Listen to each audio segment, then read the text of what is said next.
Vistoria imobiliária é um procedimento técnico de verificação e registro do estado do imóvel, utilizado para sustentar decisões e reduzir conflitos em transações de locação e de compra e venda. O objetivo desta aula é apresentar, de forma organizada, o conceito de vistoria, quem pode realizá-la, os fundamentos jurídicos associados à locação e os componentes práticos do trabalho, percepção preventiva, ferramentas, linguagem, estrutura do laudo, testes básicos, registros por foto e vídeo, além do fluxo de entrada, saída e contestação. A ideia central é compreender a vistoria como um mecanismo de clareza, documentar com precisão como o imóvel foi entregue e como deve ser devolvido ou aceito ao final de uma negociação. Vistoria imobiliária é um procedimento técnico de verificação e registro do estado do imóvel, utilizado para sustentar decisões e reduzir conflitos em transações de locação e de compra e venda. O objetivo desta aula é apresentar, de forma organizada, o conceito de vistoria, quem pode realizá-la, os fundamentos jurídicos associados à locação e os componentes práticos do trabalho, percepção preventiva, ferramentas, linguagem, estrutura do laudo, testes básicos, registros por foto e vídeo, além do fluxo de entrada, saída e contestação.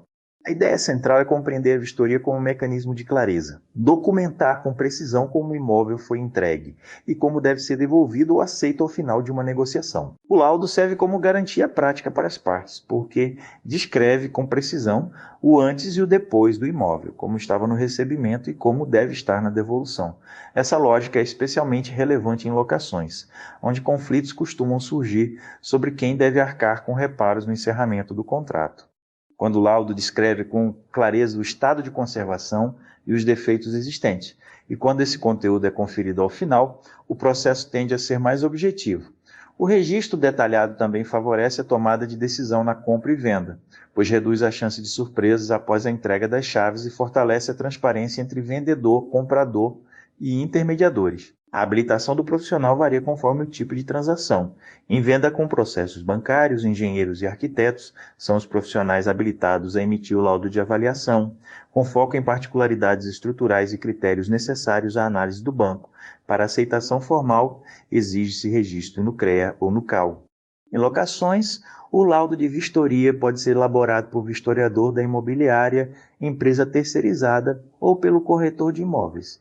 A distinção principal é compreender que há demandas diferentes, avaliação estrutural e de valor de um lado e vistoria descritiva para a documentação do estado do imóvel de outro.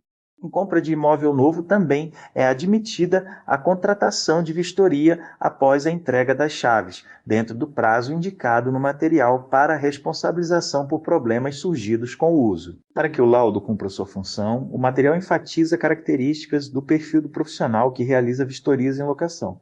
Atenção aos detalhes e capacidade de perceber ocorrências que passam despercebidas por leigos, como rachaduras, manchas, desgastes e vazamentos.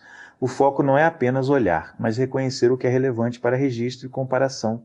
Essa competência sustenta a imparcialidade do laudo, porque reduz omissões. Quando um item importante deixa de ser anotado, ou quando não se registra adequadamente uma condição existente, o documento perde força e o conflito tende a migrar para uma discussão de versões. A qualidade do trabalho depende, portanto, de observação metódica e registro consistente. A vistoria imobiliária é apresentada como uma atividade que pode ampliar o escopo profissional e gerar renda, especialmente para corretores, porque o laudo demanda a organização técnica descritiva e padronização do processo. A definição de preço varia por cidade e costuma considerar metragem, localização e presença de mobília, além do impacto da reputação do profissional ou da empresa. Em locações, o valor pode ser cobrado por hora de trabalho ou por metragem. É comum que cada empresa ou vistoriador tenha sua própria tabela, já que não há uma normatização única seguida por todos. O material também menciona referências de honorários no contexto de avaliações técnicas realizadas por engenheiros e arquitetos, indicando parâmetros de hora técnica como referência. A Lei do Inquilinato, Lei 8.245/91, não determina expressamente a obrigatoriedade de um laudo de vistoria, mas o material demonstra que, sem o documento, torna-se difícil comprovar o cumprimento de obrigações essenciais. Do lado do locador, o artigo 22 prevê a obrigação de entregar o imóvel em estado de servir ao uso e, se solicitado, fornecer descrição minuciosa do estado do imóvel, com referência a defeitos existentes. Do lado do locatário, o artigo 23 inclui usar o imóvel com cuidado e restituí-lo, ao final, no estado em que recebeu, ressalvadas deteriorações do uso normal. Na prática, o laudo atua como instrumento que materializa essa descrição minuciosa e viabiliza a verificação objetiva do estado inicial e final. Percepção preventiva é a capacidade de identificar um problema previsível e agir para evitar que ele evolua. No contexto da vistoria, isso significa registrar a condição observada no laudo e, quando pertinente, orientar providências práticas antes da entrega das chaves. O material exemplifica com calhas obstruídas por folhas e galhos. Além de mencionar no laudo, recomenda-se orientar a limpeza antes da entrega e reforçar a necessidade de manutenção durante a ocupação, reduzindo o risco de infiltrações e goteiras. Essa lógica se conecta à possibilidade de visitas periódicas ao imóvel durante a locação, prevista no artigo 23, inciso 9, mediante combinação prévia como mecanismo de verificação de conservação. A prevenção aqui não substitui o registro. Ela qualifica o serviço ao antecipar riscos previsíveis. O material organiza a vistoria como um processo apoiado por checklist para evitar esquecimentos. Mesmo com ferramentas digitais, recomenda-se ter papel e caneta para registros imediatos. O checklist deve começar pela área externa, cobrindo revestimentos, paredes, fachada e itens de lazer, e avançar para a área interna, incluindo paredes, teto, piso, janelas, portas, interruptores, tomadas, instalações elétricas, encanamentos, louças, mobílias e decoração. Em banheiros, itens como box, ralos, torneiras, pias, vasos, descargas e acessórios merecem controle específico. Entre ferramentas, destacam-se chave de testes para tomadas, câmera ou celular com boa resolução e memória, trena ou fita métrica para dimensionar ambientes e registrar a extensão de danos, e lâmpadas para testar luminárias e bocais quando o imóvel estiver sem lâmpadas. Após checklist e anotações, o passo seguinte é estruturar o laudo detalhado. O material descreve a possibilidade de uso de aplicativos para agilizar a digitação, organizar fotos por cômodos e substituir o checklist físico, concentrando informações em ambiente digital acessível e permitindo impressão final para assinaturas. Em tablets ou celulares com câmera, as fotos podem ser registradas no ato das anotações e já organizadas por ambiente e situação.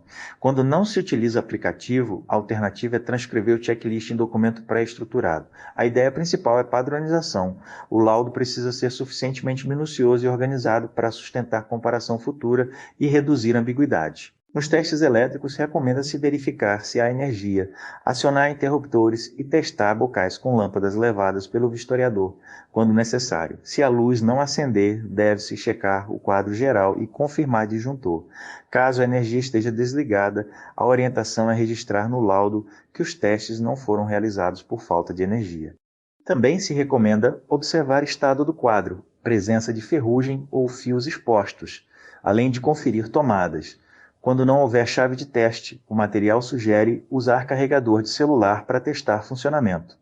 Em hidráulica, deve-se abrir torneiras, checar pressão, gotejamento, testar descargas e avaliar escoamento nos ralos, também observar tubulação de gaia, aquecedores, instalação segura e ausência de vazamentos.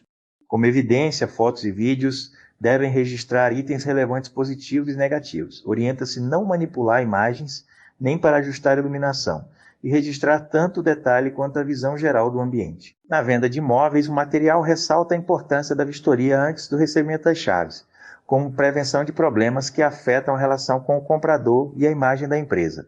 Embora bancos contratem engenheiros e arquitetos para a vistoria estrutural e avaliação de valor, a vistoria do imóvel no contexto da entrega pode ser realizada por profissional capacitado da área imobiliária, com atenção a condições estruturais, acabamento e instalações elétricas e hidráulicas.